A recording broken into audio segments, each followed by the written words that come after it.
Cinema ಕೊಡಬೇಕು ಅಂತ ರಂಗನಾಯಕವನ್ನು ರೂಪಿಸಿದ್ದೀವಿ. ಅದರ ಕೆಲವು ತುಣುಕುಗಳನ್ನ ನೀವು ನೋಡಿದ್ದೀರಿ, ಎಂಜಾಯ್ ಮಾಡಿದ್ದೀರಿ, ನಾವು ಕೇಳಿಸ್ತಿತ್ತು. ಅದು ಥಿಯೇಟ್ರಲ್ಲಿ ಇನ್ನೂ ಚೆನ್ನಾಗಿರುತ್ತೆ ಅಂತ. ಅಂದರೆ ಜನ ನಕ್ಕಾಗ, ಆಡಿಯನ್ಸ್ ನಕ್ಕಾಗ ಆ ಬರವಣಿಗೆಗೆ ಸಾರ್ಥಕತೆ, ಅಭಿನಯಕ್ಕೆ ಸಾರ್ಥಕತೆ, ಎಫರ್ಟ್ಗೆ ಸಾರ್ಥಕತೆ ಅಂತ ನಂಬಿರುವಂತಹ ತಂಡ ನಮ್ಮದು. ಈಗ ನಾನು ಜಗ್ಗೇಶ್ ಸರ್ನ ವೇದಿಕೆ ಮೇಲೆ ಕರಿತೀನಿ. ನಂಬಿಕೆ ನನಗಿದೆ, ಜನ ನೋಡೇ ನೋಡ್ತಾರೆ ಅಂತ ಅನ್ನೋಂಥ ವಿಶ್ವಾಸವೂ ಇದೆ. ನಂತರ ಮಠ ಆಯಿತು, ಎದ್ದೇಳ ಮಂಜುನಾಥ ಆಯಿತು, ರಂಗನಾಯಕ ಆಯಿತು. ಆದಮೇಲೆ ಚೆನ್ನಾಗಿ ಬಂದಾಗ ಇದೇ ಕಾಂಬಿನೇಷನ್ 4ನೇ ಫಿಲಮ್ ಮಾಡ್ತೀರಾ ಇಲ್ವಾ? ಓಕೆ, ಅಲ್ಲ ಅಡ್ವಾನ್ಸ್ ಏನು ಬೇಡ, ಆಮೇಲೆ ಕೊಡಿ, ನಿಧಾನ ಕೊಡಿ. ಏನು ಆ ಕಮಿಟ್ಮೆಂಟು ಅಗ್ರಿಮೆಂಟ್ ಎಲ್ಲ ಆಮೇಲೆ ಮಾತಾಡ್ಕೊಳ್ಳೋಣ. ಮಾಡ್ತೀನಿ, ಇದು ನಮ್ಮದು ಖಂಡಿತ ನೀವು ಅವಕಾಶ ಕೊಡಿ ಮಾಡೋದು. ಖಂಡಿತ. ಸೊ 4ನೇ ಚಿತ್ರ ಅಂತ ಯಾರು ಕೇಳಿದ್ರು, ಇವರು ವಿಖ್ಯಾತರು. ಏನು ಸರ್ 4ನೇ ಫಿಲಮ್ಗೆ ಏನು ಟೈಟ್ಲ್ ಇಡ್ತೀರಿ ಸರ್ ಅಂತ? ಏನಾದ್ರು ಫಿಕ್ಸ್ ಆಗಿದ್ದೀರಾ ಸರ್? ಕಥೆ ಏನಾದ್ರು ಫಿಕ್ಸ್ ಆಗಿದ್ದೀರಾ ಸರ್ ಅಂತ? ಇಲ್ಲ, ಟೈಟ್ಲ್ ಫಿಕ್ಸ್ ಆಗಿದೆ, ಇನ್ನು ರಿಜಿಸ್ಟರ್ ಮಾಡಿಲ್ಲ ಅಂತ. ಇದು ನನ್ನ ಟೈಟ್ಲು, ಯಾರು ಮುಟ್ಟೋಂಗಿಲ್ಲ. ಇಷ್ಟು ದಿನ ಆ ಟೈಟ್ಲು ಜಗ್ಗೇಶ್ ಸರ್ದಾಗಿತ್ತು, ಅದು ಮರ್ತೋಗಿದೆ. ಈಗ ಆ ಟೈಟ್ಲನ್ನ ಮತ್ತೆ ತರ್ತಾ ಇದ್ದೀನಿ. 4ನೇ ಕಾಂಬಿನೇಷನ್ ಚಿತ್ರವಾಗಿ ಆ ಟೈಟ್ಲು ಬಂದು ಕಿತ್ತೋದು ನನ್ನ ಮಗ. ಓಕೆ, ಅದು ಕಿತ್ತೋದ ಮಗ ನಾನಪ್ಪ. ರೈಟ್. ಮತ್ತು ಮುಂದಿನ ಪ್ರಶ್ನೆಗಳಿಗೆ ಹೋಗ್ತಾ, ಹಾಸ್ಯಮಯವಾಗಿರಲಿ ಒಂದೇ ಕಾರಣಕ್ಕೆ ಮಾತಾಡ್ತೀವಿ ಹೊರತು ಇಲ್ಲಿ ಬೋರ್ ಹುಟ್ಟಿಸುವಂತಹ ಪ್ರಸಂಗಗಳು ಬರದೇ ಇರಲಿ ಅನ್ನೋ ಕಾರಣಕ್ಕೆ ಇದು ಹೇಳಬೇಕಾಯ್ತು. ಯಾರಾದರೂ ಪ್ರಶ್ನೆಗಳು ಇದ್ರೆ ದಯವಿಟ್ಟು ಕೇಳಬಹುದು. ಇದರಲ್ಲಿ ಅಭಿನಯಿಸಿಕೊಂಡಿದ್ದಾನೆ, ಅವನ ಚಿತ್ರದಲ್ಲಿ ನಿರ್ದೇಶಕನಾಗಿ ಅಭಿನಯಿಸಿದ್ದಾನೆ. ಅಂದರೆ ಅವನ ಹೆಸರು ಬಂದು ಪದ್ಮನಾಭ ಶರ್ಮಾ. ಅವನ ಗೆಟಪ್ ಇದು, ಆ ಗೆಟಪ್ಲೇ ಬರ್ತೀನಿ ಅಂತ ಹೇಳಿ ಒಂದು ಇದಾಗಿ ಬಂದಿರೋವಂಥದ್ದು. ಎಲ್ಲ ಚಿತ್ರ ಕನ್ನಡ ಆಗ್ತಿತ್ತಲ್ಲ, ಶಾರ್ಪ್ ಮತ್ತು ಎಲ್ಲರನ್ನೂ ತಂದ್ಬಿಟ್ಟಿದೆ. ಅಂದರೆ ಸ್ಟಿಲ್ ಈಗಿನ ಹೀರೋ ಒಳಗೂ ತಂದಿದ್ದ ಸ್ಟೋರಿಗೆ ಹೆಂಗೆ ಕನೆಕ್ಟ್ ಮಾಡ್ಬೋದು? ಸಿನಿಮಾ ಇದೇ ಪ್ರಶ್ನೆ ನಾನು ಶೂಟಿಂಗಲ್ಲೂ ಕೇಳಿದ್ದೆ. 19 ಲೆವೆಲ್ ಹೆಂಗೆ ಇದು ಅಂತ. ಅದೇ ಇರೋದು ಮಜಾ, ಒಳಗಡೆ ನೋಡ್ತಾ ಗೊತ್ತಾಗುತ್ತೆ. ಕಥೆಯಲ್ಲಿ ಇದೆ. ಅಂದರೆ ಸ್ವಲ್ಪ ನಾನು ವಿಸ್ತಾರವಾಗಿ ಹೇಳಿದಾಗ ಒಂದೇ ನಿಮಿಷ ಟೈಮಲ್ಲಿ ಕ್ರಿಯೇಟಿವ್ ಚಿತ್ರ, ನಾನ್ ಕ್ರಿಯೇಟಿವ್ ಚಿತ್ರ, ಮೊನಾಟನಸ್ ಹೋಗ್ತೀವಿ ಸರ್, ಒಂದೇ ಥರ ಇದೆ ಸರ್, ಅದು ಹಂಗೆ ಇತ್ತು, ಇದು ಹಂಗೆ ಇತ್ತು, ಇದು ಹಂಗೆ ಇತ್ತು ಅಂತಿದ್ದ ಕಾಲಘಟ್ಟದಿಂದ ಬ್ರೇಕ್ ಮಾಡೋಕ್ಕೆ ಮಠ ಬಂತು, ಬ್ರೇಕ್ ಮಾಡೋಕ್ಕೆ ಎದ್ದೇಳ ಮಂಜುನಾಥ ಬಂತು. ಅದರಲ್ಲಿ ಐಟಮ್ ಸಾಂಗ್ ಇಲ್ಲ, ಅಥವಾ ರೆಗ್ಯುಲಾರಿಟೀಸ್ ಯಾವುದೂ ಇಲ್ಲ, ಕ್ರಿಯೇಟಿವಿಟಿ ಇದೆ ಅಲ್ಲಿ.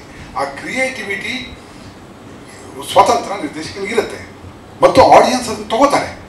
ಅದನ್ನು ಪದೇ ಪದೇ ಪ್ರೂವ್ ಮಾಡ್ಕೊಂಡು ಬಂದಿದ್ದೀವಿ. ಈಗ ಅದೇ ಪ್ರಶ್ನೆನ ಸೆನ್ಸಾರ್ ಚಂದ್ರಶೇಖರ್ ನನಗೆ ಮಠದಲ್ಲಿ ರಾಜ ಅಸಂಬದ್ಧವಾಗಿ ಇಂಗ್ಲೀಷೆಲ್ಲ ಮಾತಾಡ್ತಾನೆ ಅಂತ, ಹೆಂಗ್ಸೆ ಅಂತ. ಅಸಂಬದ್ಧ ಅದು ಯಾಕಂತೀರಿ ಸರ್? ಇಲ್ಲ, ನಾನು ಬಿಟ್ಟಿದ್ರಿ, ಚೆನ್ನಾಗಿ ಎಂಜಾಯ್ ಮಾಡಿದ್ದಾರೆ ರಾಜ ಮಾತಾಡೋದು. ನಂಗೆ ಟೆನ್ಷನ್ ಆಗಿದೆ ಕಣಯ್ಯ, ಅವರೆಲ್ಲ ಬಂದ್ಬಿಡ್ತಾರೆ, ನಾನು ಕಲೀಸ್ ಬಂದ್ಬಿಡ್ತಾರೆ, ಎಲ್ಲ ಇಂಗ್ಲೀಷ್ ಹೆಂಗೆ ಅಂತ. ಅದ್ರ ಹೆಂಗೆ ನಾನು ಕೊಡಲಿ? ಇಲ್ಲ, ಆಯ್ತು ನಾನು ಕೊಡೋಕ್ಕಾಗಲ್ಲ, ಕನ್ನಡದಲ್ಲಿ ಕರೆಕ್ಟಾಗಿ ಮಾಡ್ಕೊಂಬಂದಿದ್ದೆ ಸರ್. ಆ ಕಥೆ ಹೇಳ್ತಿರೋದು ಉಪಕಥೆ ಗೋವಿಂದು ಜಗ್ಗೇಶ್ ಪಾತ್ರ. ಅದು ಅವನ ಭಾಷೆ, ಅವನ MA ಇಂಗ್ಲೀಷ್, MA ಕನ್ನಡ ಅಲ್ಲ. ಆತನ ಪಾತ್ರದ ನಾಲೆಡ್ಜ್ ಪ್ರಕಾರ ಡೇಲಾಗಿದೆ. ಅದನ್ನು ನೀವು ಅರ್ಥ ಮಾಡ್ಕೋಬೇಕು. ನಾವು ನಿರ್ದೇಶನ ಅಷ್ಟು ಆಳಕ್ಕೆ ಇಳಿದು ಬರ್ತಿರ್ತೀವಿ, ಸುಮ್ಮನೆ ನಮ್ಮ ಖುಷಿಗೆ ಬರ್ದಿರಲ್ಲ.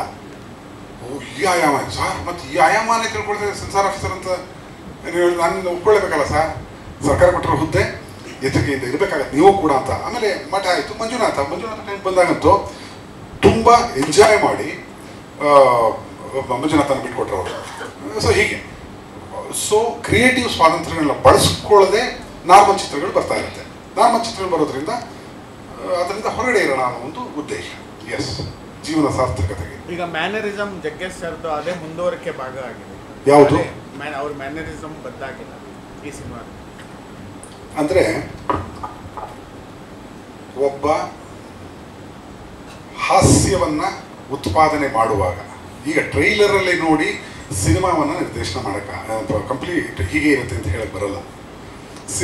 ಟ್ರೈಲರಲ್ಲಿ ಒಂದಷ್ಟು ಡೈಲಾಗ್ಸ್ಗಳನ್ನು ಮಾತ್ರ ಕೊಟ್ಟು ಬಂದಿರ್ತೀವಿ, ಇಷ್ಟೆಲ್ಲ ಇದೇ ವಿಚಾರ, ಬನ್ನಿ ನೋಡಿ ಮಜಾ ತಗೊಳ್ಳಿ ಅಂತೇಳಿ. ಮ್ಯಾನರಿಸಮ್, ಮಂಜುನಾಥನ ಮ್ಯಾನರಿಸಮ್ ಮ್ಯಾಚ್ ಮಾಡಿದೆಯೋ ಅಥವಾ ಮಠದ ಮ್ಯಾನರಿಸಮ್ ಅಂದರೆ ಜಗ್ಗೇಶ್ ಒಂದೇ. ಅದರಲ್ಲಿರೋ ಪಾತ್ರಗಳನ್ನು ಹೆಕ್ಕಿ ತೆಗೆಯುವಾಗ ಈ ಪ್ರಶ್ನೆ ರೆಗ್ಯುಲಾರಿಟಿ ಅಂತ ಕೇಳಬಹುದು. ವೆನ್ ಇಟ್ ಕಮ್ಸ್ ಟು ಪ್ರತಿಷ್ಠಿ ವೆಂಚರಿಂಗ್ ಅಂತ ಬಂದಾಗ ಟ್ರೈಲರ್ ನೋಡಿ ಸಿನಿಮಾನ ನಿರ್ಧಾರ ಮಾಡೋಕ್ಕಾಗಲ್ಲ ಅನ್ನೋದು ನನ್ನ ತಿಳುವಳಿಕೆ ಸರ್. ಸರ್, ಮಠ ಮತ್ತು ಮಂಜುನಾಥ ಪದೇ ಪದೇ ನೋಡೋವಂಥ ಸಿನಿಮಾ, ಪಾಡೋವಂಥ ಸಿನಿಮಾ, ಇದರಲ್ಲಿ ಆ ಥರದ ವಿಷಯಗಳು ಏನಿದೆ ಸರ್? ಹೈಲೈಟ್ ಅಂದರೆ ಏನು ಹೇಳ್ಬೋದು? ಇದು ಪದೇ ಪದೇ ನೋಡುವಂಥ ಸಿನಿಮಾ ಆಗುತ್ತೆ ಸರ್. ಒಂದು ಸಿನಿಮಾ ಒಂದೇ ಸತಿ ನೋಡೋಕ್ಕಾಗಲ್ಲ ಅನ್ನೋಂತಹ ಒಂದು ಇದನ್ನೇ ಥಿಯೇಟ್ರಿಗೆ ಹೋಗ್ತೀವಿ, ಕೂತ್ಕೋತೀವಿ, ಆಗ್ತಾನೆ ಸಿನಿಮಾ ಹೋಗ್ತೀವಿ, ಏನಾಯ್ತು ಹಿಂಸೆ ಕೊಡ್ತಾ ಇದ್ದಾನೆ ಅಂದ್ಕೊಂಡು ಹೊರಗಡೆ ಬಂತೀವಿ. ಬೇಕಾಗ್ತದೆ ಅಮ್ಮ ಅಕ್ಕ ಅಂತ ಬೈಕೊಂಡು ಹೊರಗಡೆ ಬಂದಿರ್ತೀವಿ. ನಾನು ಕೂಡ ಪ್ರೇಕ್ಷಕನಾಗಿದ್ದಾನೆ. ಅದಕ್ಕೆ ಫ್ಯಾಮಿಲಿ ಫಿಲ್ಮ್ ಅಂತ ಕರೆಯೋದು. ಅಮ್ಮ ಅಕ್ಕ ಅಂತಂದ್ರೆ ಫ್ಯಾಮಿಲಿ ಫಿಲ್ಮ್ ಆಗೋಯ್ತು. ಆನಂತರ ಕೆಲವು ಚಿತ್ರಗಳು ಪದೇ ಪದೇ ನೋಡಿಸ್ಕೊಳ್ಳುತ್ತೆ ಅಂದರೆ ಅದರ ಆಯಸ್ ಜಾಸ್ತಿ ಅಂತ. ಸೊ ಈ ರಂಗನಾಯಕದಲ್ಲೂ ಆ ಎಲಿಮೆಂಟ್ಸ್ ಇದ್ದೇ ಇದೆ. ನಮ್ಮ ಚಿತ್ರವನ್ನು ಒಂದ್ಸರಿ ಮಾತ್ರ ನೋಡಲ್ಲ, ಅವನು ಪದೇ ಪದೇ ನೋಡಬೇಕು ಅಂದರೆ ಲೇಯರ್ಸ್ ಜಾಸ್ತಿ ಹಾಕಬೇಕಾಗತ್ತೆ ಅಂತ. ಕಥೆಯ ಲೇಯರ್, ಗ್ರಾಫಿಕ್ ಲೇಯರ್, ಬೇರೆ ವಿಚಾರಗಳಿದೆ ಅಲ್ಲಿ. ಅಷ್ಟು ಲೇಯರ್ ಬಂದಾಗ ಒಂದ್ಸತಿ ಕೂತಾಗ ಒಂದು ಲೇಯರ್ ಸಿಗುತ್ತೆ ಅಷ್ಟೇ ಅವನಿಗೆ, ಒಂದು ಕಥೆಯ ಲೇಯರ್ ಸಿಕ್ಕಿರುತ್ತೆ. ಎಣಿಸ್ಕೊ ಓಹೋ ಈ ವಿಚಾರ ಇದೆಯಾ, ಈ ವಿಚಾರ ಇದೆ ಅಂತ. ಈಗ ಮಠ ಕೂಡ ಕೆಲವು ಸತಿ 50-60 ಸತಿ ನೋಡಿದವರು, ಎಕ್ಸಾಗ್ರೇಷನ್ ಏನಲ್ಲ, ಸತ್ಯ ಕೇಳಿ ನೋಡಿರುವಂಥವ್ರು ಇದ್ದಾರೆ. ಅವರು ಪ್ರತಿ ಸತಿ ನೋಡೋದು ಬೇರೆ ಅರ್ಥ ಸಿಗ್ತಾ ಇದೆ ಸರ್ ನನಗೆ ಅಂತ ಹೇಳಿ. ಆ ಎಲ್ಲ ಆಯಾಮಗಳು ರನ್ ಆಗ್ತದೆ. ಎಸ್, ಅಲ್ಲ ಈಗ ಟಾಪ್ ಸ್ಟಾರ್ಗಳು ಮಲಗಿದ್ದಾರೆ, ಅವ್ರನ್ನ ಎಬ್ಬಿಸೋ ಪ್ರಯತ್ನ ಕನ್ನಡಕ್ಕಾಗಿ ಅನ್ನೋದೇನೋ ಇದು ಕಾಣುತ್ತೆ ನಿಮ್ಮ. ಅಲ್ಲ ನಿಮ್ಗೆ ಏನು ಕಾಣಿಸುತ್ತೆ ಅದೇ ಸತ್ಯ ಸರ್. ಅದೇನೆ ಸರಿ ಅದು ಸರ್ ಕೆಲವೊಂದು ದೃಶ್ಯದಲ್ಲಿ ಕನ್ನಡದ ಅಸ್ಮಿತೆ ಬಗ್ಗೆ ಮಾತಾಡಿದ್ರೆ ಒಟ್ಟಾರೆ ಸಿನಿಮಾ ಕಾಂಟೆಸ್ಟ್ ಅದನ್ನು ಸತ್ಯ ಹೇಳ್ತೀನಿ, ಚಿಕ್ಕದಾಗಿ ಹೇಳ್ತೀನಿ. ನಮ್ಮ ಸತ್ಯ ಅಂದರೆ ಜಗ್ಗೇಶ್ ಸರ್ ಅವರ ಒಂದು ಸಾಂಗ್ ನೋಡಿದ್ರಿ, ಗಾಳಿ ತಂಗಾಳಿ ಕನ್ನಡ ಮಾತಾಡೋ ಸಾಂಗ್ ಎಲ್ಲ ನೋಡಿದ್ರಿ. 5-6 ಲಕ್ಷ 7 ಲಕ್ಷ ರೀಚ್ ಆಗಿದೆ ಆಲ್ರೆಡಿ. ಆ ಡ್ಯಾನ್ಸು ಅದು 17 ದಿನ ಶೂಟಿಂಗ್ ಮಾಡಿದ್ದು ಒಂದು ಸಾಂಗ್. ಅದು ಆ ಟೈಮಲ್ಲಿ ಏನಾಯಿತು ಅಂತಂದರೆ ಜಗ್ಗೇಶ್ ಸರ್ ಚೆಕ್ ಮಾಡಬೇಕು, ಯಾಕೆಂದರೆ ಅವರು ಬಂಡಾರನ ಗಂಡ ಸಾಂಗ್ಗಳು ಮಾಡಿರೋ ಟೈಮಲ್ಲಿ ಅವ್ರಿಗೆ 30 ಆಸುಪಾಸು. ಈಗ ಹೇಳ್ಬೋದಣ್ಣ 60 ಆಸುಪಾಸು, 60 ಆಸುಪಾಸು. ಅದೇ ಎನರ್ಜಿ ಬೇಕಣ್ಣ ನನಗೆ ಅಂತ, ಅಷ್ಟು ಕಂಡೀಷನ್ ಅಣ್ಣ. 60 ದಾಟಾಯ್ತು. 61 ಈಗ. ಸೊ ಆತ ಅದೇ ಎನರ್ಜಿ ಮಾಡಬೇಕು ಅಂದಾಗ ಮಾಡ್ಬೇಕಂತೆ. ಆತನಿಗೆ ಬೆನ್ನು ಹುರಿ ಸಮಸ್ಯೆ ಇದೆ, ಟು ಬಿ ಆನೆಸ್ಟ್, ಸುಳ್ಳಲ್ಲ ಅದು. ನಮ್ಮ ಕಥಾನಾಯಕರಿಗೆ ಜಗ್ಗೇಶ್ ಸರ್ಗೆ ಬೆನ್ನೆಲುಬಿನ ಸಮಸ್ಯೆ ಇದೆ. ಆದರೆ ರಂಗನಾಯಕನ ಕಥೆಯ ಬೆನ್ನೆಲುಬು ತುಂಬ ಸ್ಟ್ರಾಂಗ್ ಆಗಿದೆ, ನಂಬೋದು. ಯಾಕೆ ಹೇಳಿದೆ ಅಂತಂದ್ರೆ ಈಗ ರಂಗನಾಯಕ ಟೈಟಲ್ ತುಂಬಾ ಆಗಿನ ನೀವು 1911 ಅಂತ ಹಾಕೊಂಡ್ರು ಕೂಡ ಈಗ ಪುಟ್ಟಣ್ಣ ರಂಗನಾಯಕಿ ಬಂದಿದೆ, ನಿಮ್ದು ರಂಗನಾಯಕ. ಅಲ್ಲೊಂದು ಹೋದ್ರೆ ಅಲ್ಲೊಂದು ಸ್ಟ್ರಾಂಗ್ ಕಂಟೆಂಟ್ ಇದೆ, ಬೇರೆ ವಿಷಯ. ಇಲ್ಲಿ ನಿಮ್ಮ ಆ ಥರದ್ದು ಒಂದು ಲೈನ್ ಏನಾದ್ರು ಎಲ್ಲ ರಂಗನಾಯಕಿ ಸ್ಟ್ರಾಂಗ್ ಕಂಟೆಂಟ್ ಅನ್ನೋಕ್ಕಿಂತ ಅದು ಇನ್ಸೆಸ್ಚುವಲ್ ಅಂತ, ತಾಯಿ ಮಗನ ರಿಲೇಷನ್ ಬಗ್ಗೆ ನಾವು ಆ ಥರ ಕೆಲಸ ಮಾಡಲ್ಲ. ನಾವು ಒಂದು ಪರಿಪೂರ್ಣ ಚಿತ್ರವನ್ನು ಕೊಟ್ಟಿದ್ದೀವಿ ಸರ್, ನೋಡಿ ಕಾಲಘಟ್ಟ ಯಾವುದಿರುತ್ತೆ ದೇವಪ್ರಸಾದ್ ಅವರೇ, ಬೇಸ್ ಲೈನ್ ಏನಿದೆ ಇದಕ್ಕೆ ಅದನ್ನೇ ಕೇಳ್ತಾ ಸರ್. ಅಂದ್ರೆ ಇದು ಒಂದು ಚಿಕ್ಕದಾಗಿ ಹೇಳೋದಾದ್ರೆ ಇದೊಂದು ವಿಡಂಬನೆಯ ಚಿತ್ರ. ಯಾವ ಕಾಲಘಟ್ಟದಲ್ಲಿ ನಡೆಯುವಂತ ಇಲ್ಲ, ಸಿನಿಮಾ ಅನ್ನೋದು the space and time distraction is cinema ಅಂತ. ಸಿನಿಮಾ ಕಾಲಾತೀತ ಅಂದರೆ ಕ್ರಿಯೇಟಿವ್ 2024 ಡಿಜಿಟಲ್ ವರ್ಲ್ಡಲ್ಲಿ ತಲೆ ಇರೋರು ಗಾಟ್ ಇಟ್, ಅವರು ಮಾಡುವಂತಹ ಚಿತ್ರಗಳು ಕಾಲಾತೀತವಾಗಿರುತ್ತೆ, ಅದಕ್ಕೆ ಯಾವ ಬೌಂಡ್ರೀಸ್ ಇಲ್ಲ. ಇದು 1983 ನಡೆದ ಕಥೆ ಅಂತಂದರೆ ಅವತ್ತಿನ ರೌಡಿಸಮ್ ಕಥೆ ಯಾವುದೋ ಒಂದು, ಇದು ಸತ್ಯ ಕಥೆ ಅಂತ ಹೇಳಿ. ಈಗ ಮಠ ನಾವು ಮಾಡಿದಾಗ 2006 ಮಾಡ್ತೀವಿ, ಮಾಡಿ ಪಬ್ಲಿಸಿಟಿ ಎಲ್ಲ ಮಾಡಿ ರಿಲೀಸ್ ಮಾಡಬೇಕು ಅಂತ ಕಾಯ್ತಾ ಇರ್ತೀವಿ. ಆ ಥರ ಮಾರನೇ ದಿನ ರಿಲೀಸ್ಗೆ ಪ್ಲಾನಿಂಗ್ ನಡೀತಾ ಇರುತ್ತೆ, ಮೀಟಿಂಗ್ಗಳು ನಡೀತಿರುತ್ತೆ. ಆ ಟೈಮಲ್ಲಿ ಕಂಚಿ ಬಿಡಿದ್ರೆ ಹಣ ಬೀಳುತ್ತೆ. ನಾವು ಯಾವತ್ತೂ ತೋರಿಸಿದ್ದೋದಲ್ಲ. ಸೊ ಕಾಲಾತೀತದ ಅರ್ಥವೇ ಅದು. ಸಾರಿ ನನ್ನ ಸ್ಟೇಟ್ಮೆಂಟ್ ಸರ್ ಇದು. Cinema is a science of commercialising art. ಹಾಗಂದಾಗ Einstein is theory of relativity ಅಂತ ಕೊಡ್ತಾನೆ. ನಾವು ಈಸ್ ನಾನು ಕೊಡೋದು ಸಿನಿಮಾ ಅಂದರೆ ಎಂಟರ್ಟೈನ್ಮೆಂಟ್. ಎಂಟರ್ಟೈನ್ಮೆಂಟ್ ಅಂತ ತಗೊಂಡ್ರೆ ಎಮ್ ಅಂದರೆ ಮೇಕಿಂಗ್ ಇರಲೇಬೇಕು. ಮೇಕಿಂಗು ಅದು ಯಾವುದೇ ಲೋ ಬಡ್ಜೆಟ್ ಆದರೂ ಮೇಕಿಂಗ್ ಇರಬೇಕು, ನೀಟ್ ಇರಬೇಕು, ಅದು ಪ್ರೆಸೆಂಟೇಷನ್ ಇರಬೇಕು, ತಟ್ಟೆ ಇರಬೇಕು, ತಿನ್ನಕ್ಕೆ ಎಲೆ ಆದರೂ ಬೇಕು. ಮತ್ತು ಕಂಟೆಂಟ್ ಸ್ಕ್ವೇರ್ ಅಂತ, ಕಂಟೆಂಟ್ ಜಾಸ್ತಿ ಆಗ್ತಿದ್ದಂಗೆ ಎಂಟರ್ಟೈನ್ಮೆಂಟ್ ಜಾಸ್ತಿ ಆಗುತ್ತೆ. ಮೇಕಿಂಗ್ ಇಂದ ಕಂಟೆಂಟ್ ಅಂತ ಹೆವಿ ಇರಬೇಕು ಅನ್ನೋದೇ ವಾದ. Content is the king. Yes, ಈಗ ರಂಗನಾಯಕಿ ಅಂದರೆ ಒಂದು ಕಲ್ಪನೆ ಇತ್ತು, ಏನಂದರೆ ಕಂಪನಿ ನಾಟಕಗಳು, ರಂಗ ಅಂದರೆ ಒಂದು ನಾಟಕ, ಇಲ್ಲಿ ನಾಯಕ. ಈಗ ಆಧುನಿಕ ಜಗತ್ತು ನೀವೇ ಹೇಳಿದ್ರಿ ಎಲ್ಲ ಮಿಕ್ಸ್ ಮಾಡಿದ್ದೀನಿ ಅಂತ. ಆ್ಯಕ್ಚುಲಿ ರಂಗನಾಯಕ ಅನ್ನೋದಕ್ಕೆ ಕರೆಕ್ಟಾಗಿ ರಂಗನಾಯಕ ನಾನು ಕಥೆಯನ್ನು ಏನೂ ಬಿಟ್ಕೊಡೋದಿಲ್ಲ. ರಂಗನಾಯಕಿಗೂ ಇದಕ್ಕೂ ಸಂಬಂಧವಿಲ್ಲ. ಓಕೆ, ಇದು ಅಲ್ಲ, ಅದೊಂದು ಪರಿಕಲ್ಪನೆ ಆಗಿತ್ತು ಅಷ್ಟೇ. ಇದು ಅಷ್ಟೇ ರಂಗನಾಯಕಿ ಪರಿಕಲ್ಪನೆ ಅಂತೀರ. ಕಾನ್ಸೆಪ್ಟ್ ಡ್ರಾಮಾ ಬ್ಯಾಕ್ ಗ್ರೌಂಡ್ ಅಲ್ಲಿ ಮಾಡಿರುವಂತಹ ವಿಶೇಷವಾದ ಚಿತ್ರವೇ ಹೌದು. ಕ್ಲೈಮ್ಯಾಕ್ಸ್ ಬಿಟ್ಟು ಮಿಕ್ಕಿದೆಲ್ಲವೂ ವಿಶೇಷ ಚಿತ್ರವೇ ಅದು. ಕ್ಲೈಮ್ಯಾಕ್ಸ್ ಎಲ್ಲ ಇನ್ಸೆಸ್ಚುವಲ್ ಎಲಿಮೆಂಟು ಕನ್ನಡಿಗರ ಮನಸ್ಸಿಗೆ ಒಪ್ಪದ್ದನ್ನು ಪುಟ್ಟಣ ಯಾಕೆ ಆಯ್ಕೆ ಮಾಡ್ಕೊಂಡು ಒಂದು ವಿಷಯ ಬಿಟ್ಟು ಬೇರೆ ಇದೆ. ರಂಗ ಇದ್ರ ಪರಿಕರದ ಬಗ್ಗೆ ಬೇಕಾದಷ್ಟಿದೆ. ಇಲ್ಲ, ಅದಕ್ಕೂ ರಂಗಭೂಮಿ ವಿಷಯ ಭಾಳ ಇತ್ತು. ಹಾಂ, ಅದಕ್ಕೆ ನಿಮಗೂ ಹೆಮ್ಮೆ ಇದೆ. ಆದರೆ ಇಲ್ಲಿ ಬಂತು ಈ ರಂಗನಾಯಕ, ಈತ ಎಂಟರ್ಟೈನ್ ಮಾಡುವಂತಹ ನಾಯಕನಾಗಿರ್ತಾನೆ. ಅದರ ಪಾತ್ರ ಏನು, ಹೇಗೆ ಅವನು ಎಂಟರ್ಟೈನ್ ಮಾಡಬಲ್ಲ ಅನ್ನೋ ಒಬ್ಬ ವಿದೂಷಕನ ಕಥೆ. ಯಾರ ಕತೆ ಅಂತ ಹೇಳಬಲ್ಲೆ ಅಥವಾ ಏನೇನು ಮಾಡಬಲ್ಲ ಅಂತ ಸಿನಿಮಾ ನನಗೆ ವಿಡಂಬನೆ ಅಂತ ಹೇಳಿದ್ರೆ ಬಟ್ ಟ್ರೈಲರ್ಲಿ ಸಿನಿಮಾ ಪ್ರಸ್ತುತ ಕನ್ನಡ ಸಿನಿಮಾ ತುಂಬಾ ವಿಷಯಗಳಿದೆ. ಏನ್ ಮಾಡಿ ಇದು ಮಾಡ್ಕೊಂಡಿದ್ದೀವಿ ಏನ್ ಮಾಡ್ಕೊಂಡಿದ್ದೀವಿ ಕಾಸರವಳ್ಳಿ ಅವರು ಎದ್ದೇಳು ಮಂಜುನಾಥ ಫಿಲಮೇ ಅಲ್ಲ ಅಂದ್ರು. ನಾನು ಉತ್ತರ ಕೊಡ್ಬೇಕು, ಕೊಡ್ತೀನಿ. ಅಲ್ಲದ ಇರಪ್ಪ, ಸಾರಿ ಸರ್ ಅಣ್ಣ ಒಂದು ನಿಮಿಷ ಕೇಳಿದ ತಕ್ಷಣ ಉತ್ತರ ಕೊಡ್ತೀನಿ. ಬರ್ಲಿ ಎಲ್ಲ ಉತ್ತರ ಕೇಳಿ ನಾನೇ ಬರ್ದಿರೋದು, ಅಷ್ಟಕ್ಕೂ ನಾನು ಜವಾಬ್ದಾರಿ ಉತ್ತರ ಕೊಡ್ತೀನಿ. ನಾನು ಹತಾಶ ಪ್ರೇಕ್ಷಕನಾಗಿ ಅವರೇ ಹೇಳಿ ಮಾಡ್ಕೊಂಡಿದ್ರು ಚಂದ್ರು ಏನಂತಂದ್ರೆ ನಂದು ಮೇಕಿಂಗ್ ಸಿನಿಮಾ KGF ನೋಡಿ ನಾನು ಕಾಪಿ ಮಾಡ್ಕೊಂಡಿದ್ದೀನಿ ಅಂತ ಅವರೇ ಹೇಳಿ ಮಾಡಿದ್ದಾರೆ. ಮೇಕಿಂಗ್ ಸಿನಿಮಾ ಯಾವ ಚಂದ್ರು ಸರ್? ಎಲ್ಲೆಲ್ಲಿ ಚಂದ್ರ ಬಗ್ಗೆ ಏನು ಮಾತಾಡಿದೀವಿ? ಯಾರೋ ಸಿ ಚಂದ್ರು ಅಂತ ಯಾವನ ಬಗ್ಗೆನೋ ಹೇಳಿದೀನಿ. ಅವ್ರು ಯಾರೋ ಸರ್, ಅವ್ರು ದೊಡ್ಡ ಡೈರೆಕ್ಟರ್ ಸರ್, ನಾವು ನಾನ್ ಸೆನ್ಸ್ ಸರ್. ನಾನು ಅವನ ಬಗ್ಗೆ ನಾನೇ ಯಾಕೆ ಮಾತಾಡ್ಲಿ ತಂದೆ? ಸಿ ಚಂದ್ರು ಅಂತ ಕೇಳಿಸ್ಕೋಬೇಕು. ಇನ್ನೊಂದು ಯಾಕಲ ಕೇಳಿಸ್ಕೊಂಡೇ ಕೇಳ್ತಾರೆ. ಇಲ್ಲಿ ಅದಕ್ಕೆ ಮುಂಚೆ ನಾನು ಒಂದೆರಡು ಮಾತಲ್ಲಿ ಮುಗಿಸ್ಬಿಡ್ತೀನಿ. ನೋಡಿ ಸಂವಾದ ಅವನು ತುಂಬ ಒಳ್ಳೇದಾಗಬೇಕು ಅನ್ನೋದು ನನ್ನ ಒಂದು ಅಭಿಲಾಷೆ. ತುಂಬ ಜನ ಬಹಳ ಸಣ್ಣ ಪ್ರಾಯದಲ್ಲಿ ಆರ್ಟಿಸ್ಟ್ಗಳು ಆಗಬೇಕು ಅಂತ ಆಸೆ ಪಡ್ತಾರೆ. ಒಂದು ಸಣ್ಣ ಪ್ರಾಯದಲ್ಲಿ ನಾನೊಬ್ಬ ನಿರ್ಮಾಪಕ ಆಗಬೇಕು ಅಂತ ಆಸೆ ಪಟ್ಟಂಥ ಹುಡುಗ. ಈತ ಸುಮಾರು ನಮ್ಮನೆ ಅಂಗಳದಲ್ಲಿ ಭಾಳ ವರ್ಷ ಬೆಳೆದವನು. ಹಾಗಾಗಿ ಸಂಪೂರ್ಣವಾಗಿ ಇದ್ರ ಮೇಲೆ ನನಗೆ ನಂಬಿಕೆ ಇರಲಿಲ್ಲ. ಆಮೇಲೆ ನಂಬಿಕೆ ಬಂತು, ಎಲ್ಲ ಕೊಟ್ಟಿದ್ದೆ. ಈ ನಾನು ಸಾಮಾನ್ಯವಾಗಿ ಒಬ್ಬ ನಟನಾದರೆ ಯಾರಿಗೂ ನಾನು ಕಥೆಯನ್ನು ಸಂಭಾಷಣೆಯನ್ನು ಕೇಳಕ್ಕೆ ಹೋಗಲ್ಲ. Everything is left on the director. ಯಾಕಂದರೆ ಅವರು ನನ್ನನ್ನು ಯೂಸ್ ಮಾಡ್ತಾರೆ ಅನ್ನೋ ಭಾಳ ಅಗಾಧವಾದ ನಂಬಿಕೆ ಇದೆ. ಹಾಗೆ ಗುರು ಆಲ್ರೆಡಿ 2 ಪಿಕ್ಚರ್ ಪ್ರೂವ್ ಮಾಡಾಗೋಯ್ತು. ಈಗ 3ನೇ ಪಿಕ್ಚರ್ ತುಂಬ ಚೆನ್ನಾಗಿ ಸಂತೋಷ ಕೊಡಬೇಕು ಅನ್ನೋ ದೃಷ್ಟಿನಲ್ಲಿದೆ. ಅದು ಪ್ರತಿಯೊಂದೂ ಕೂಡ ಅದು ಅವರ ಹೆಗಲ ಮೇಲೆ ಇದ್ದಂಥ ಸಿನಿಮಾ. ನಾನು ಜಸ್ಟ್ ಆ್ಯನ್ ಆ್ಯಕ್ಟರ್. ಬಣ್ಣ ಹಚ್ಚಿ ಆ್ಯಕ್ಟ್ ಮಾಡಿ ನನಗೆ ಕೊಟ್ಟಂಥ ಪಾತ್ರವನ್ನು ಮಾಡಿದ್ದೀನಿ. ನನ್ನ ಪ್ರಕಾರ ನನ್ನ ಪಾತ್ರಕ್ಕೆ ನಾನು ತುಂಬ ನ್ಯಾಯ ಸಲ್ಲಿಸಿದ್ದೀನಿ ಅಂತ ನಾನು ಭಾಳ ನಂಬಿಕೆಯಿಂದ ಹೇಳ್ತೀನಿ. ಖಂಡಿತವಾಗಿ. ಯಾಕೆ ಅಂದರೆ ನನ್ನ ಜೀವನವೇ ನನ್ನ ಬೆಳವಣಿಗೆಯೇ ನಟನೆ. ತುಂಬ ಬಾಲ್ಯಾವಸ್ಥೆಯಿಂದ ಕನಸು ಕಂಡು ನಾನು I should become an actor ಅಂತ. ಅದಾಗಿದ ಮೇಲೆ ನಾನು ಪರಿಪೂರ್ಣವಾಗಿ ಅದರ ಬಗ್ಗೆ 100% ಆಲೋಚನೆ ಮಾಡೋಂಥ yes done a good job. ನನ್ನನ್ನು ನಕ್ಷಕ್ಕೆ ಒಂದು ಯಂತ್ರವಾಗಿ ಬಳಸ್ಕೊಂಡು ಅವರ ಬುದ್ಧಿಶಕ್ತಿಯಲ್ಲಿ ಒಂದು ಕಥೆಯನ್ನು ಮಾಡಿಕೊಂಡಿದ್ದಾನೆ. ಅದು ಒಬ್ಬೊಬ್ಬ ಡೈರೆಕ್ಟ್ರಿಗೆ ಒಂದು ಕೆಪಾಸಿಟಿ. ಅದು ಇಲ್ಲಿ ನೋಡೋಕೆ ಒಂಥರ ಇರುತ್ತೆ, ಪರದೆನಲ್ಲಿ ಒಂಥರ ಇರುತ್ತೆ, ಭಾಳ ಒಂದು ಮಜಾ ಸಿಕ್ಕುವಂಥದ್ದು. ಇದಿಷ್ಟೊಂದು once again I will clarify everything, every word is his word. I am just an actor. ತಾವೆಲ್ಲ ಬಂದಿದ್ದೀನಿ, ಭಾಳ ಸಂತೋಷ. ನಾನು ತುಂಬ ಹೆಚ್ಚಿಗೆ ನಿಂತ್ಕೊಳ್ಳೋಕ್ಕಾಗಲ್ಲ. ಸೊ ಹಾಗಾಗಿ ಈ ಚಿತ್ರದ ಟೈಲರ್ನ ನೋಡಿದ್ದೀನಿ, ಖುಷಿ ಆಯಿತು.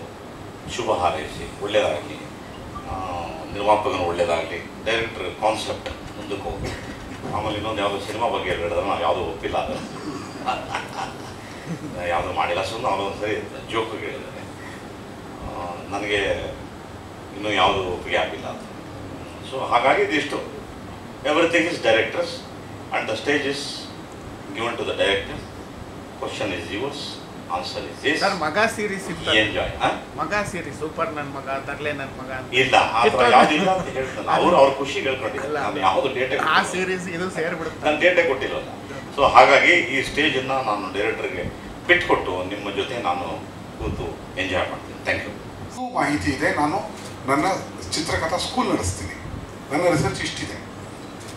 14ನೇ ವಯಸ್ಸಿಂದ ಈಗ 52 ಅಂತಂದರೆ ಆಲ್ಮೋಸ್ಟ್ 38 ವರ್ಷಗಳ ಕಾಲ ಅದೇ ಧ್ಯಾನವಾಗಿ ಕೆಲಸ ಮಾಡಿದ್ದೆ. ಅದರಲ್ಲಿ ಬಹಳಷ್ಟು ಕಥೆಗಳು ಜನ ಏನು ಮೆಚ್ತಾರೆ ಅದನ್ನು ಕೊಡಬೇಕು ಅನ್ನೋ ಒಂದು ಧೋರಣೆ, ಕ್ರಿಯೇಟಿವ್ ಆಗಿ ಮಾಡುವಂತಹ. ಇದು ಯಾಕೆ ಮಾಡಲ್ಲ ಅಂತ ಪ್ರಶ್ನೆ ಪ್ರತಿಯೊಬ್ಬರಿಗೂ ಇರುತ್ತೆ. ಯಾಕೆ ಮಾಡಲ್ಲ? ಮಾಡ್ಬೋದಲ್ಲ, ಒಳ್ಳೊಳ್ಳೆ ಸಿನಿಮಾ ಮಾಡೋದಲ್ಲ, ಯಾಕೆ 2ನೇ ಫಿಲ್ಮ್ 3ನೇ ಫಿಲ್ಮ್ ನಾನ್ ಸೆನ್ಸ್ ಥರ ಇರುತ್ತೆ ಇದು. ಸರಿ ಆಯಿತು. ಹಾಗಾದರೆ ನಾನು ಹೊರಗಡೆ ಕೂತ್ಕೊಂಡು ಕಾಮೆಂಟ್ ಮಾಡೋನಲ್ಲ. ನಾನೇ ಅಲ್ಲಿ ಹೋಗಿ ಒಂದು ಅಡುಗೆ ಸರಿ ಇಲ್ಲ ಅಂದರೆ ಮನೆಯಲ್ಲಿ ನಾನು ಮಾಡ್ತೀನಿ, ಹೀಗಿರಬೇಕಿತ್ತು ಅಂತ. ದಟ್ಸ್ ದ ಸಾಧಕ. ಇಲ್ಲ ಚೆನ್ನಾಗಿಲ್ಲ, ನೀನು ಚೆನ್ನಾಗಿ ಕೆಟ್ಟದಾಗಿದೆ, ಅಡುಗೆ ಮಾಡೋದು ಕೆಟ್ಟದಾಗಿದೆ, ಬೈಕೊಂಡು ಓಡಾಡೋ ತೋರಿಸ್ತಾನೆ. ನೀವೇನು ಬುದ್ಧಿಮೆ ಅಂತ ನಂಬಿ ಮಾಡ್ತಿರುವಂತಹ ಚಿತ್ರಗಳಿವೆ. ಆ ಚಿತ್ರಗಳಲ್ಲಿ ಪರಿಪೂರ್ಣತೆ, ಕ್ವಾಲಿಟಿ, ಅದನ್ನ ನಾಯಕರನ್ನು ಬಳಸ್ಕೊಳ್ಳುವಂಥದ್ದು. ಜಗ್ಗೇಶ್ 100-120 ಚಿತ್ರಗಳಲ್ಲಿ ಮಠ ಮಂಜುನಾಥ ಒಂದು ಕಡೆ, ರಂಗನಾಯಕ ಒಂದು ಕಡೆ ನಿಲ್ಲುತ್ತೆ. ಅದಕ್ಕೆ ಒಂದು ಹಾಗಾಗಿ ಈ ಥರ ಟ್ಯಾಲೆಂಟ್ನ ಸರಿಯಾಗಿ ಬಳಸ್ಕೊಂಡಿಲ್ವಾ ಇಲ್ಲಿ. ಅದು ನಿರ್ದೇಶಕನ ಜವಾಬ್ದಾರಿ ಆಗಿರುತ್ತೆ, ರೈಟರ್ ಜವಾಬ್ದಾರಿ ಆಗಿರುತ್ತೆ, ಅದು ಅವನ ಕೆರಿಯರ್ ಜವಾಬ್ದಾರಿ ಕೂಡ ಆಗಿರುತ್ತೆ. ನಾನು ಇದುವರೆಗೂ ಮಾಡಿರೋ ಯಾವ ಚಿತ್ರಗಳು ಮಾಡಿಲ್ಲ, ಜೀವನಕ್ಕೋಸ್ಕರ ಸಿನಿಮಾ ಬಲಿ ಕೊಡುವಂಥ ಕೆಲಸ ಮಾಡಿಲ್ಲ. ನನ್ನ ಜೊತೆ ಇದು ಪಾಲುದಾರಿಕೆ ಮೋಸಗಳಾಗಿರಬಹುದು, ಅದಕ್ಕೆ ವರ್ಕ್ ಮಾಡಿದವ್ರು ಹಾಳು ಮಾಡಿರ್ಬೋದು ಕ್ಲೈಮ್ಯಾಕ್ಸ್ಗಳನ್ನ, ಅದನ್ನು ಹೇಳಕ್ಕೆ ಹೋಗಲ್ಲ. ಆದರೂ ಅದೆಲ್ಲ ಮೀರಿ ಒಬ್ಬ ಹತಾಶ ಪ್ರೇಕ್ಷಕನ ಗೆಲುವು ಇವತ್ತು. ಹತಾಶ ಪ್ರೇಕ್ಷಕರು ಮತ್ತೆ ಹುಟ್ಟು ಬಂದು ಏನೋ ಮಾಡಿಬಿಡ್ತಾರೆ, ಪ್ರೂವ್ ಮಾಡಿಬಿಡ್ತಾರೆ ಅನ್ನೋದಕ್ಕೆ ಬೇಕಾದಷ್ಟು ಉದಾಹರಣೆಗಳಿದೆ. ಯಾರೂ ಕೂಡ ಎಲ್ಲೂ ಟ್ರೈನ್ ಆಗದೆ ಸಿನಿಮಾಗಳು ನೋಡಿ ಸಿನಿಮಾಯಿಂದ ಸ್ವಯಂಭೂಗಳಾಗೇನೆ ಕಲಿತು ಅದನ್ನೇ ಒಂದು ಜೀವನ ಇದರಲ್ಲಿ ಮಾಡುವಂಥ ಜೀವನ ದಾರಿನೇ ಹೀಗಿರುತ್ತೆ ಅಂತ ನಾವು ಮಾಡಿದ್ರೆ ಒಳ್ಳೆಯ ಸಿನಿಮಾಗಳು ಅಂತ ಸುಮ್ಮನೆ ಹೇಳ್ತೀನಿ. ಇನ್ನೊಂದು ಆಗ್ಬೋದಿತ್ತಲ್ಲ, ಮಠ ಆಯಿತು, ಮಂಜುನಾಥ ಆಯಿತು, ಗುರುಪ್ರಸಾದ್ ಕೋಟಿ ಡೈರೆಕ್ಟ್ರು. ಒಬ್ಬ ಒಂದು ಕಾಲಕ್ಕೆ ಕಾಫಿ ಪುಡಿ ಮಾಡ್ತಿದ್ದನೋ, ಒಂದು ಕಾಲಕ್ಕೆ ಮೆಡಿಸಿನ್ ಮಾಡ್ತಿದ್ದನೋ, ಮೆಡಿಕಲ್ ರೆಪಾಕಿ ಇದ್ದೋನೋ, ಹತಾಶ ಪ್ರೇಕ್ಷಕನಾಗಿದ್ದೋನು ಆ ಟೈಮಲ್ಲಿ. ಮತ್ತು ಆತ ಏನೇನೋ ಮಾಡ್ಕೊಂಡಿದ್ದ, ಗುರುಪ್ರಸಾದ್ ನೋಡಿದ್ದ, ಅವನು ಬಂದು ಒಂದು ಕೋಟಿ ಡೈರೆಕ್ಟರ್ ಆಗ್ತಾನೆ.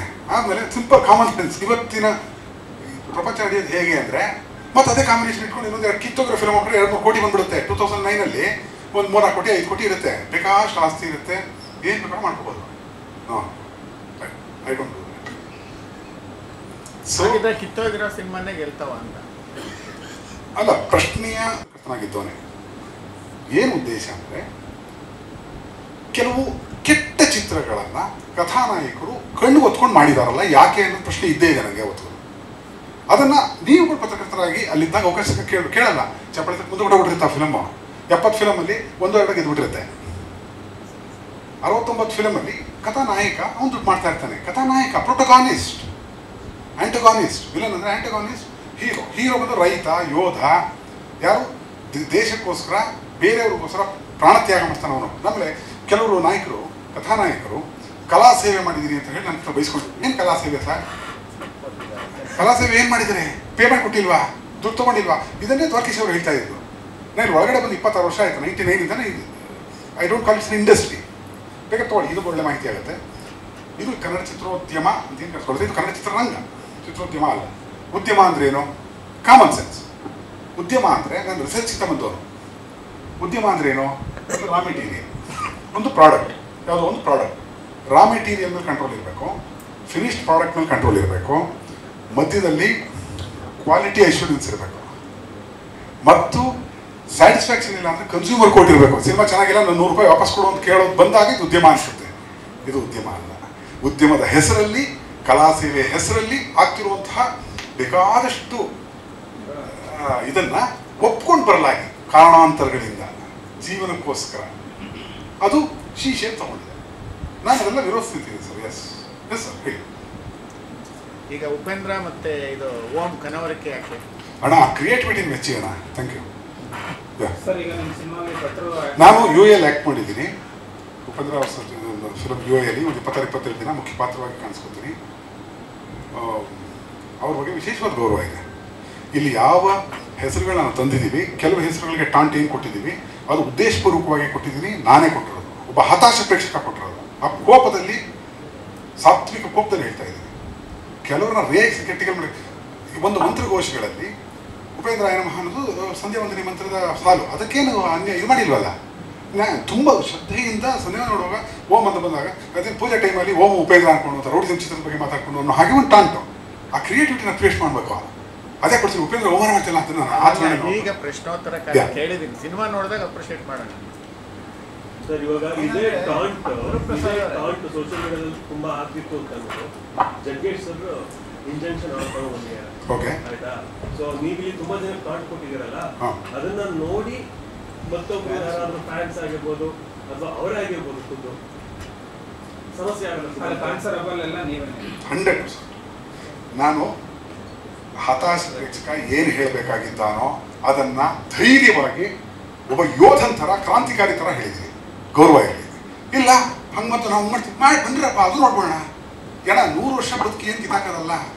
ಯಾವುದನ್ನ ಉದ್ಯಮ ಅಂತ ಒಪ್ಕೊಂಡು ಅದು ಉದ್ಯಮ ಅಲ್ಲ ಕಡ್ರೆ, ರಂಗ ಕಡ್ರೆ. ಇದು 25 ವರ್ಷ ಮುಂದೆ ಮಾಡ್ಬೇಕಾದ್ರೆ ಸಿನಿಮಾ ಇವಾಗಲೇ ಮಾಡಿದ್ದಾರೆ ಅಂತ ಮಠಕ್ಕೆ ರಿವ್ಯೂ ಬಂತು. ಮಠಕ್ಕೆ 1 ವರ್ಷ ನಾನು ಖಾಲಿ ಕೂತಿದ್ದೆ ಮಠ ಆದಮೇಲೆ. ಅದೇ ಒಂದು ಟ್ಯಾಲೆಂಟ್ ಬಂತು, ಒಬ್ಬ ವ್ಯಕ್ತಿ ಬಂದ ಅಂತಂದರೆ 20 ವರ್ಷ ಮುಂದೆ ಮಾಡಿದ್ರೆ ನೀವು ಈಗ ಮಾಡ್ತಿದ್ದು ಗೊತ್ತಿಲ್ವಾ, ಮುಂದೇನು ಗೊತ್ತಿಲ್ವಾ, ಡಿಜಿಟಲೈಸೇಷನ್ ಗೊತ್ತಿಲ್ವಾ. 12 ವರ್ಷ 13 ವರ್ಷ 17 ವರ್ಷ ಮುಂದೆ ಇದೆ ಅಮೆರಿಕ. ಅಲ್ಲಿ ಏನು ನಡೀತಾ ಇದೆ, ನಮಗೆ ಮುಂದೆ 17 ವರ್ಷಕ್ಕೆ ಆಗುವಂಥದ್ದು ಈಗಲೇ ನಡೀತಾ ಇದೆ ಅಲ್ಲಿ. ಅಲ್ಲಿನ ಮಾಹಿತಿ ಎತ್ಕೋಬೋದು, ನಾವು ಅಪ್ಡೇಟ್ ಆಗಬಹುದು, ರಿಸರ್ಚ್ ಮಾಡಬಹುದು, ರೈಟ್? ಸೊ ನಮ್ಮ ತಿಳುವಳಿಕೆ ಅವತ್ತಿಗೆ ಆಗಿದೆ ಅಂದರೆ ಇವತ್ತು ಇನ್ನೂ ಎಚ್ಚರಿಕೆಯಿಂದ ಇರುತ್ತೆ. ಕೊಡಬೇಕಾದ ಟೈಮ್ ಕೊಡಲೇಬೇಕಾಗತ್ತೆ. ನಿಮ್ಮ ಮುಂದಿನ ದಿನಗಳಲ್ಲಿ ನಾನು ಪ್ರಚಾರ, ನಿಮ್ಮ ಮಠದ ಪ್ರಚಾರ ಎಷ್ಟು ಜನ ನೋಡಿದ್ರೂ ಗೊತ್ತಿಲ್ಲ. ಈಗ ಮುಂದಿನ ದಿನಗಳಲ್ಲಿ ನಾನು ನನ್ನದೇ ಆದ ಇಂಟರ್ವ್ಯೂಗಳನ್ನ ಕೊಡ್ತಾ ಇದ್ದೀನಿ. ಎಲ್ಲವೂ ಕಾನ್ಸೆಪ್ಟ್ ಇರುತ್ತೆ ಇದ್ರ ಬಗ್ಗೆ. ಒಬ್ಬ ಕ್ರಾಂತಿಕಾರಿ, ಚಿತ್ರರಂಗದ ಕ್ರಾಂತಿಕಾರಿಯಾಗೆ ನಾನು ಮಾತಾಡೋದು ಮತ್ತು ಮುಂದುವರಿಸ್ತೀನಿ. ಎಸ್, ನಿಮ್ಮ ಸಿನಿಮಾದಲ್ಲಿ ರಾಜ್ ಇತ್ತು, ಅಪ್ಪು ಸರ್ ಆ್ಯಕ್ಟ್ ಮಾಡಿದ್ದು. ರಾಜ್ ಪ್ರೊಡ್ಯೂಸರು ಕ್ಯೂಲ್ ನಿಂತ್ಕೊಂಡು ಮಂಜುನಾಥ ನೋಡಕ್ಕೆ ಬಂದರು. ಒಂದು 6 ಕೋಟಿ ಹೋಗಿ ಮರ್ತೋಯ್ತು ಗುರು ಅಂದರು. ಎದುರು ಮಂಜುನಾಥಕ್ಕೆ ಸಿಕ್ಕ ಬೆಸ್ಟ್ ಅಪ್ರಿಸಿಯೇಷನ್. ಈಗ ಕರ್ನಾಟಕ ಮನಕ ಅದನ್ನ ಹೇಳ್ಕೊಂಡು ಕಟ ಕಟ ಕಟ ಕಟ ಕಟ ತಗೊಂಡ್ರು ಅನ್ನಿಸ್ತದೆ. ಹಾಗೆ ಭಟ್ರು ಮತ್ತು ಶಿವಣ್ಣ ತಂತು 100 ಫಿಲ್ಮ್ ಮಾಡಲಿ, ನಾನು ಖಂಡಿತ ನೋಡ್ತೀನಿ. 2ನೇ ದಿನ ನೋಡ್ತೀನಿ. ಅದು ನಮ್ಮದು ರಿಲೀಸ್ ಮಾಡ್ಬೇಕಣ್ಣ, ಕನ್ನಡ ಸಿನಿಮಾ ಇದು. ಹೇಳಿ. ನೀವು ಟಾಂಟ್ ಮಾಸ್ಟರ್, ನಿಮ್ಮ ಬಗ್ಗೆ, ನಿಮ್ಮ ಸಿನಿಮಾ ಬಗ್ಗೆ ಬೇರೆಯವರು ಟಾಂಟ್ ಕೊಟ್ಟರೆ ನೀವು ಸ್ಪೋರ್ಟ್ಸ್ಮನ್ ಸ್ಪಿರಿಟಲ್ಲಿ ತಗೋತಿರ್ತಾನೆ ಅಣ್ಣ. ಅದು ಈಗ ಟಾಂಟ್, ಅದು ತುಂಟತನ, ಕಾಲಿಳಿಯುವಿಕೆ, ಚೇಷ್ಟೆ, ಕ್ರಿಯೇಟಿವಿಟಿಯ ಅದಕ್ಕಿದೆ ಇದರಲ್ಲಿ. ಇಲ್ಲ ನೋಡಪ್ಪ, ನೀನು ಈ ಥರ ಸಿನಿಮಾಗಳು ನಮ್ಗೆ ಬೇಡ, ನಮ್ಗೆ ಹೊಡೆಯೋದು ಬೇಕು, ಲಾಂಗು ಮಚ್ಚಬೇಕು, ಹೊಡ್ಕೊಂಡು ಯಾರು ಇದ್ದಾರೆ, ಆ ಸಿನಿಮಾಗಳೇ ನಾವು ನೋಡೋದು, ನೀನು ಯಾಕೆ ಬದುಕಿದ್ದೀವಿ ಅಂದ್ಬಿಟ್ಟು ಒಂದು ಕೆಟ್ಟ ಪದ ಬಳಸಿದ್ರು I don't mind dying, I don't mind. Who cares is idiotic life. Receiving end ನಿಮಗೆ ಆ ಸ್ಪಿರಿಟ್ ಇದೆ ತಾನೇ? ಸ್ಪಿರಿಟ್ ಮನೇಲಿ ಇಟ್ಕೊಂಡ್ರೆ ಅಣ್ಣ, ಸಂಜೆ ಹೋಗಿ ಹಾಕೋತೀನಿ ಅಣ್ಣ. ಇದೆ ಅಣ್ಣ. ಅಣ್ಣ ಮಂಜುನಾಥದಲ್ಲಿ ಇಷ್ಟು ಮಾತಾಡಿ, ನೀವು ಒಂದು ಸಖತ್ತಾಗಿರೋದು ಹೇಳ್ತೀನಿ. ಮಾಡಿದ್ರೆ ಒಂದು ಸ್ವಲ್ಪ ಹಾಸ್ಯಮಯ ಹೋಗೋಣ ಬರ್ರಪ್ಪ, ಏನು ಸ್ಟ್ರಿಕ್ಟ್ ಆಗಿಲ್ಲ, ಹಾಕೊಂಡು ಏನೋ ಅಪರಾಧ ಮಾಡೋದಕ್ಕೆ ಕ್ವಶನ್ಗಳು ಏನು, ನನಗೆ ಯಾವ ಪಾಪ ಪ್ರಜ್ಞೆನೂ ಇಲ್ಲ. ನಾವೆಲ್ಲ ಮೀರಿ ಪ್ರೂವ್ ಮಾಡಿ, ಪದೇ ಪದೇ ಪ್ರೂವ್ ಮಾಡಿ, ಮತ್ತೆ ಪ್ರೂವ್ ಮಾಡ್ತಾನೆ ಹೋಗ್ತೀವಿ. ನಕ್ಕಿದ್ರು ಮಾಡ್ತೀರಾ? ನಾನು ಅದೇ ಥರ ಅದೇ ಅದು ಕಿಟೋಗ್ರಫಿ ಫಿಲ್ಮ್ಗಳು ಒಂದು 20 ಮಾಡ್ಬೋದಿತ್ತು. ಮಾಡ್ಕೊಂಡು ದುಡ್ಡು ಮಾಡ್ಕೊಂಡು ಆರಾಮಾಗಿ ದುಡ್ಡು ಜೀವನ ನೆಮ್ಮದಿ ನಡ್ಕೊಂಡು ಹೋಗುತ್ತೆ. ಇನ್ಕನ್ಸಿಸ್ಟೆಂಟ್ ಡೈರೆಕ್ಟರ್ಸ್ ಲಿಸ್ಟು ಇಷ್ಟು ಹೇಳಬಲ್ಲೆ. ಇನ್ಕನ್ಸಿಸ್ಟೆಂಟ್ ಹೀರೋಗಳು ಅಂದರೆ ಕಥಾನಾಯಕರು, ಪ್ರೊಟಗಾನಿಸ್ಟ್ ಹೆಸರು ಇಷ್ಟು ಹೇಳಬಲ್ಲೆ. ಅನ್ಕನ್ಸಿಸ್ಟೆಂಟ್. ನೀವು ಕ್ರಿಯೇಟಿವ್ ಆಗಿ ಸಾಕಷ್ಟು ಕೆಲಸ ಮಾಡುವ ಸಾಧ್ಯತೆ ಇತ್ತು. ಆದರೆ ನಿಮ್ಮ ಆ ಸ್ಪ್ಯಾನಲ್ಲಿ ಬಹಳ ಕಡಿಮೆ ಚಿತ್ರಗಳು ಬಂದಿದೆ ನಿಮ್ಮ ಕಡೆಯಿಂದ. ಯಾತಕ್ಕೆ, ಎಲ್ಲಿದೆ? ಒಳ್ಳೆ ಪ್ರಶ್ನೆ, ಒಳ್ಳೆ ಪ್ರಶ್ನೆ. ನಮ್ಮ ತಂದೆಯ ಹೆಸರು ರಾಮಚಂದ್ರ, ರಾಜ್ಕುಮಾರ್ ಅಲ್ಲ. ನಮ್ಮ ಮನೇಲಿ 3 ಹೊತ್ತು ಊಟ ಸಿಕ್ಕರೆ ದೊಡ್ಡದಿತ್ತು. ನಾನೇ ದುಡ್ತಾ ಜೀವನ ಮಾಡಿಕೊಂಡು, ನಾನೇ ಕಷ್ಟಪಟ್ಟು, ನಾನೇ ದುಡ್ದು ಒಂದೊಂದೇ ರೂಪಾಯಿ ಕೊಟ್ಟಿಟ್ಟು ಮಠ ಮಂಜುನಾಥ ಎಕ್ಸಿಕ್ಯೂಟಿವ್ ಪ್ರೊಡ್ಯೂಸರ್ ಕೆಲಸ ಮಾಡ್ತೀನಿ. 2 ಸಿನಿಮಾ ಮೋಸ ಮಾಡ್ತಾರೆ ನನಗೆ. ಈಗ ನಾವು ಎಂಜಾಯ್ 3, 4, 5 3 ಫಿಲ್ಮ್ ಕೋ ಪ್ರೊಡಕ್ಷನ್ ಮಾಡ್ತೀನಿ, ಪೇಮೆಂಟ್ ಇಲ್ಲದೆ. ಆ ಪಾರ್ಟ್ ಯಾಕೆಂದರೆ ನನಗೆ 1947ರಲ್ಲಿ ಭಾರತಕ್ಕೆ ಸ್ವಾತಂತ್ರ್ಯ ಬಂದರೆ ಒಬ್ಬ ನಿರ್ದೇಶಕನಿಗೆ, ಕ್ರಿಯಾಶೀಲ ನಿರ್ದೇಶಕನಿಗೆ, ಬರಹಗಾರನಿಗೆ ಸ್ವಾತಂತ್ರ್ಯ ಬರೋದು ಯಾವತ್ತೋ ಅವನ ಫಿಲ್ಮ್ ಅವನೇ ಪ್ರೊಡ್ಯೂಸ್ ಮಾಡ್ಕೊಂಡಾಗ ಆ ದಿನಕ್ಕೆ ಬಂದಾಯಿತು. ಈಗ ನನ್ನ ಫಿಲ್ಮ್ ನಾನೇ ಪ್ರೊಡ್ಯೂಸ್ ಮಾಡ್ಕೊಂಡಿದ್ದೀನಿ, ಮುಂದಿನ ಚಿತ್ರಗಳು ನಾನೇ ಪ್ರೊಡ್ಯೂಸ್ ಮಾಡ್ಕೊತೀನಿ. ಈಗ ರಾಜ್ಕುಮಾರ್ ರಾಮಚಂದ್ರ ಹೆಸರು ಯಾಕೆ ಇದು ಅಪ್ರಸ್ತುತ ಇದೆ ಹೆಸರೆಲ್ಲ. ನೀವು ಹೇಳೋದಿದ್ರೆ ನೇರವಾಗಿ ಅವ್ರು ಹೇಳಿ. ಚಿತ್ರರಂಗ ಮನೇಲಿ ಸಿನಿಮಾನೇ ತೋರಿಸ್ತಾರೆ. ಚಿತ್ರೋದ್ಯಮಕ್ಕೆ ಅಂದರೆ ಚಿತ್ರರಂಗಕ್ಕೆ ನಿಂತ್ಕೊಳ್ಳಿ, ಒಂದೇ ಕಡೆ ನಿಂತ್ಕೋಬೇಕಂತ. Right sir, right sir, thank you. ಚಿತ್ರರಂಗಕ್ಕೆ ಬಂದಾಗ ನಮ್ಗೆ ಯಾವ ಬೆನ್ನೆಲುಬಿದೆ, ನಾವೇ ಮಾಡಬೇಕಾಯ್ತು. ಹಾಗಾಗಿ ನಿಧಾನಕ್ಕೆ ಇರುತ್ತೆ ಟ್ರಾವೆಲ್. ಅಂದರೆ ಬರ್ತೀವಿ, ದುಡ್ಡಿದೆ ಮಾಡ್ತೀವಿ, ನೋ ಹಾಗಲ್ಲ. ಪ್ರತಿಯೊಂದು ಹಣವನ್ನು ದುಡ್ಕೋತಾ ದುಡಿತಾ ಚಿತ್ರಗಳನ್ನ ಕಟ್ತಾ ಹೋಗಬೇಕಾಗುತ್ತೆ. ಮತ್ತು ಎಲ್ಲೂ ಕೆಟ್ಟ ಚಿತ್ರಗಳನ್ನ ಕೊಡಬಾರ್ದು. ಅದಕ್ಕೆ ಒಂದು ಹೇಳ್ತಾರೆ, ಮೇಷ್ಟ್ರು ನಿಂತ್ಕೊಂಡು ಹೇಳಿದರೆ ಮಕ್ಕಳು ಓಡಾಡ್ಕೊಂಡು ಹೋಗ್ತಾರೆ ಅಂತ. ಬೇಕೋ ಬೇಡವೋ ಆ ಪರಿಸ್ಥಿತಿ ನಿರ್ಮಾಣ ಆಗುತ್ತೆ. ಅಂದರೆ ಒತ್ತಡ ಬರುತ್ತೆ, ಜೀವನದ ಒತ್ತಡಕ್ಕೋಸ್ಕರ ಯಾವುದೋ ಕೆಟ್ಟ ಫಿಲ್ಮ್ ಮಾಡಬೇಕಾದಂಥ ಪರಿಸ್ಥಿತಿ. ನೋ, ಅದಕ್ಕೆ ಸಿಕ್ಕಾಕೊಂಡ್ರೆ ಎಲ್ಲರೂ ಸಿಕ್ಕಾಕೊಂಡ ಕಡೆ ನಾನು ಸಿಕ್ಕಾಕೋತಿದ್ದೀನಿ ಅಂತ. ನೋ, ಆ ಎಚ್ಚರಿಕೆಯಲ್ಲಿ ಪ್ರತಿ ಕ್ಷಣ ಮನಸ್ಸಾಕ್ಷಿ ವಿರುದ್ಧವಾಗಿ ಕೆಲಸ ಮಾಡಬೇಕಾಗುತ್ತೆ. ಹಾಗಾಗಿ ಮತ್ತು ಇದನ್ನು ಇದು ಮಾಡ್ಬಿಡ್ತೀನಿ ಸರ್. ರಾಜ್ಕುಮಾರ್ ಅವರು ನಾನು ತುಂಬ ಪ್ರೀತಿಸಿ ಗೌರವಿಸುವಂಥದ್ದು. ಬಿಕಾಸ್ ಅವರು ಅಪ್ಪು ಅವ್ರಿಗೆ ನಾನು ಕನ್ನಡ ಪಾಠ ಹೇಳಿದ್ದೀನಿ, ಅವ್ರು ಗುರುಗಳೇ ಅಂತ ಕರೀತಾರೆ. ಹಾಗೆ ಅವಕಾಶ ವಿಚಾರ ಅದು ನಾನು ಅಷ್ಟೇ. ಈ ಕಾಂಟ್ರವರ್ಸಿ ಕೇಳಪ್ಪ, ಅಲ್ಲ ಸರ್. ನೀವು ಕರ್ದಿರಿ, ನಾವು ಪ್ರಶ್ನೆ ಕೇಳ್ತೀವಿ, ಖಂಡಿತ ಅಷ್ಟೇ. ನಿಮ್ಗೇನಿಲ್ಲ, ನೀವು ಅಪ್ರಸ್ತುತ ಮಾತುಗಳನ್ನ ಇಲ್ಲ ಹಾಡೋದು ಬೇಡ ಅಂತ ಹೇಳಿ ವಿನಾಕಾರಣ ಅದು ಇನ್ನೆಲ್ಲ ಹೋಗುತ್ತೆ. ಆ ಥರದ್ದೇನು ಅರ್ಥ ಬರಲಿಲ್ಲ ಅನ್ಕೋತೀನಿ. ಓಕೆ, ಆ ಥರ ಇದ್ರೆ ಕ್ಷಮೆ ಇರಲಿ. ಇಲ್ಲ ರಾಜ್ಕುಮಾರ್ ಅವ್ರಿಗೇನೋ ಅವಮಾನ ಮಾಡಬೇಕು ಅನ್ನೋ ನಾನು ಯಾರು ಸರ್, ನನಗೇನು ಅಲ್ಲ. ಒಂದು ನಮಗೆ ಯಾವ ಗಾಡ್ ಫಾದರಿ ಬೆನ್ನೆಲುಬು ಇರಲಿಲ್ಲ ನಮಗೆ, ಟು ಬಿ ಆನೆಸ್ಟ್. ಅಂದರೆ ಮೊದಲ ಸಿನಿಮಾ ಮಠ ಬರಲಿಕ್ಕೆ ತನಕ ನಮ್ಮದೇ ಶ್ರಮಗಳಲ್ಲೇ ಬಂದಿರ್ತೀವಿ ಅಂತ ಹೇಳಿ ಅದನ್ನೇ ಹೇಳಕ್ಕೆ ಹೊರಟೆ ಹೊರತು ಬೇರೆ ಯಾವ ಅರ್ಥವೂ ಅಲ್ಲ. ಕ್ಷಮೆ ಇರಲಿ. ಎಸ್, ಹೌದು, ಇವತ್ತು ಅದೇ.